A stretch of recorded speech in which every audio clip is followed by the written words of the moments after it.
Então, senhor relator, deputado Júlio Delgado, por gentileza, Vossa Excelência tem a palavra.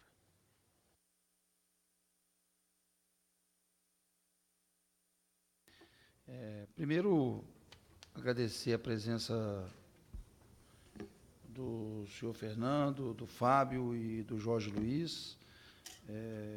Acho que a gente tem proveito aí com a contribuição que foi dada já pela deputada Áurea nos questionamentos. Eu vou direto para os questionamentos aqui, porque foi por sugestão nossa a vinda do CONFEA e trazer uma responsabilidade disso. E faço ao Fábio algumas questões. Obras de engenharia devem ser registradas no CREA por um responsável técnico, credenciado no Conselho. No caso de barragem de rejeito de minerais, quais são as responsabilidades desse profissional durante a operação do empreendimento? Ela se restringe ao projeto ou se estende à manutenção da estrutura? Essa é uma dúvida técnica que a gente tem aqui. O senhor acredita que um único profissional pode ser responsável por vários empreendimentos situados em localidades diferentes? Pergunto isso para saber se a gente deve ter um RT diferente para cada barragem dessa, ainda mais com a complexidade que nós vimos. E já emendo com a outra pergunta. Após o desastre de Brumadinho, foram realizadas diversas evacuações de comunidades, o Gongo Soco, Pinheiros, Macacos, Vargem Grande e agora ontem Fábrica, em Ouro Preto, potencialmente afetadas por novos desastres. O senhor acredita que essas ações têm respeitado critérios razoáveis? Se são razoáveis, agora esses procedimentos estão sendo empregados. Será que os laudos de estabilidade das barragens estavam sendo emitidos de forma correta? Como é que a gente vai imaginar que isso tudo aconteceu e essa evacuação começa a acontecer? Nobres colegas deputados, convidados e quem está acompanhando aqui a comissão. Esses critérios vão acontecer porque já teve Brumadinho? Será que a sirene iria tocar? A evacuação conhecia? Cadê o responsável técnico no acompanhamento dessas, se não tivesse acontecido o desastre de Brumadinho? A atual legislação oferece ferramentas suficientes para o CREA fiscalizar a atuação desses profissionais? Quero, ao terminar com o Fábio, cumprimentá-lo. Já disse que a gente vai, com certeza, deputada Áurea, deputado Nilton e deputado Coronel Peternelli, com certeza, nesse contexto, surgiu já daqui, dessa audiência de hoje, a criação do Conselho Nacional de Mineração. Acho que isso é uma grande contribuição que, mesmo a alternativa, já vem nos dados que vamos fazer, que foram aqui colocados pelo Fábio. E eu, Jorge Luiz, concordar de fazer um questionamento e dizer isso. O absurdo da transferência da FUNAI para o Ministério da Agricultura, aí eu vou falar, porque tem interesses conflitantes. Mas olha só, agora a questão dos índios foram atordoados lá na invasão das barragens. O que o Ministério da Agricultura tem a ver para a proteção dessas unidades que foram atingidas por barragem de minério? Se ela estava em outra função. É um absurdo a FUNAI agora ser responsável, ou o Ministério da Agricultura, sobre uma área que não é nem afeta. Tem um outro ministério que trata dessa outra área no governo, no momento em que a gente tem agora um derramamento de lama em cima das comunidades indígenas, quilombolas e outros, mas aí o órgão responsável está transferido do Ministério da Agricultura. Quer dizer, de uma insensibilidade tamanha. E aí, eu pergunto para o Jorge, só para, concordando aqui com a Áurea, é de conhecimento público que as comunidades indígenas foram afetadas pelo desastre. Que ações foram adotadas pelas empresas responsáveis pela barragem para amenizar os danos socioambientais que esses povos foram expostos, estão expostos e estarão expostos para o futuro? A partir dessa experiência, as comunidades indígenas afetadas pelo desastre de Brumadinho podem esperar em termos de reparação.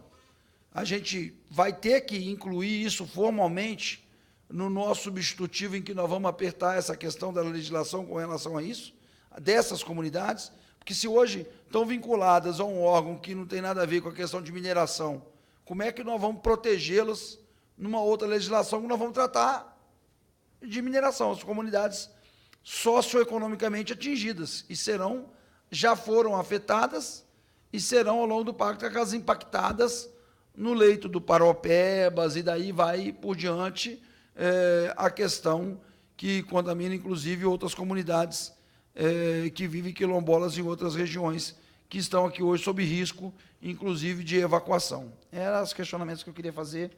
Agradeço ao presidente aqui da comissão, Newton Júnior.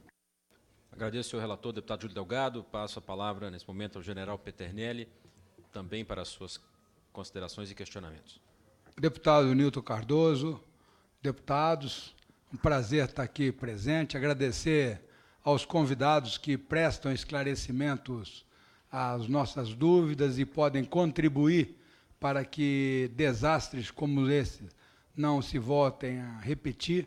As minhas perguntas eram bastante técnicas e semelhantes a que o deputado Júlio Cardoso realizou, quer dizer, a consistência de um laudo que um técnico possa emitir, né, nas condições das barragens, se tem toda a tecnologia para que elas sejam corretas e adequadas nesse foco. Uma outra pergunta à FUNAI é se nesse contencioso, se passado o problema, se ainda terá, após a solução, algum resquício que venha a prejudicar a comunidade. É importante que a comunidade, após esse desastre, ela esteja, no final, em melhores condições. E aproveitar a oportunidade, não quero defender, que eu acho que o diálogo é muito importante na casa, para falar dessa mudança da regularização da FUNAI, na demarcação para a Secretaria da Regularização Fundiária. Eu não participei desse foco, mas o objetivo daquela secretaria é exatamente fazer a regularização de todo o aspecto fundiário brasileiro. Então, é a demarcação, é a correção, é a adequação, são títulos, são propriedades pequenas e que tem todo um conhecimento em termos de aspectos georreferenciais. E acredito que esse tenha sido o fator que levou também a parte da demarcação e da regularização fundiária dos aspectos que envolvem o índio. Então, o princípio, existe um princípio lógico, mas nada impede que seja realizado de outra maneira, até porque, no nosso país, já institucionalizado em governos anteriores, nós temos o CAR, que é o registro, né, de todas as propriedades rurais e que vão dar aí uma segurança bastante expressiva a essa atividade. Seriam, então, essas duas perguntas que eu gostaria de fazer e agradecer e parabenizar aos deputados essa iniciativa do problema ocorrido em Brumadinho se estender em termos de legislação para que fatos novamente não voltem a se repetir. Muito obrigado, parabéns. Agradecemos a intervenção, general Peternelli. Pela ordem, passarei as respostas de acordo com a ordem das apresentações. Antes, porém, deixando também uma nova pergunta para o senhor Fábio Augusto. Em relação à responsabilidade técnica das barragens, atualmente entendemos, não conclusivamente, que as anotações de responsabilidade técnica assinadas apenas por engenheiros de Minas ou engenheiros responsáveis que estão em folha de pagamento de uma determinada mineração estão claramente, evidentemente, sujeitos a conflito de interesse. Apesar de Vossa Excelência ter apresentado a falta de estrutura de recursos hoje na ANM, onde deveria restar a emissão da responsabilidade técnica por barragens e estruturas afins. Também, questionando a FUNAI, o senhor Fernando e o senhor Jorge Luiz de Paula, a FUNAI tem disponibilidade orçamentária para atender às demandas atuais, tanto das aldeias impactadas, e quais são essas ações previstas de acordo com a disponibilidade orçamentária? Muito obrigado e passo a palavra ao senhor Fábio Augusto Gomes.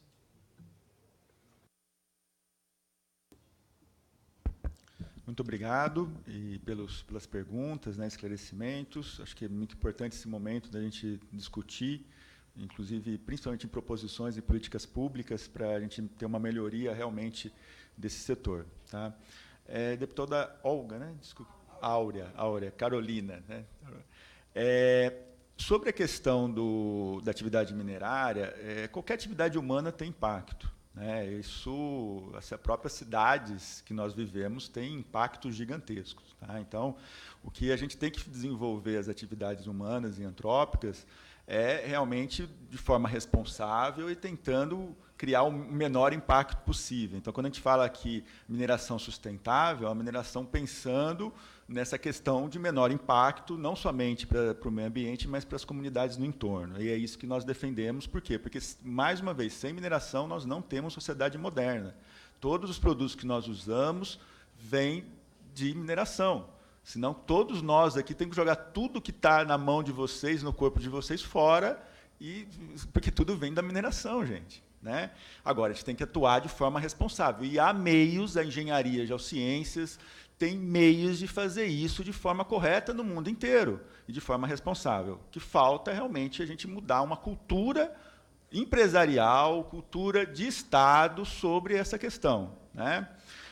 Eu acho que uma forma de mudar essa questão de desenvolvimento sustentável e naquela linha que eu coloquei do pesquisa, desenvolvimento e inovação, isso é fundamental, pessoal.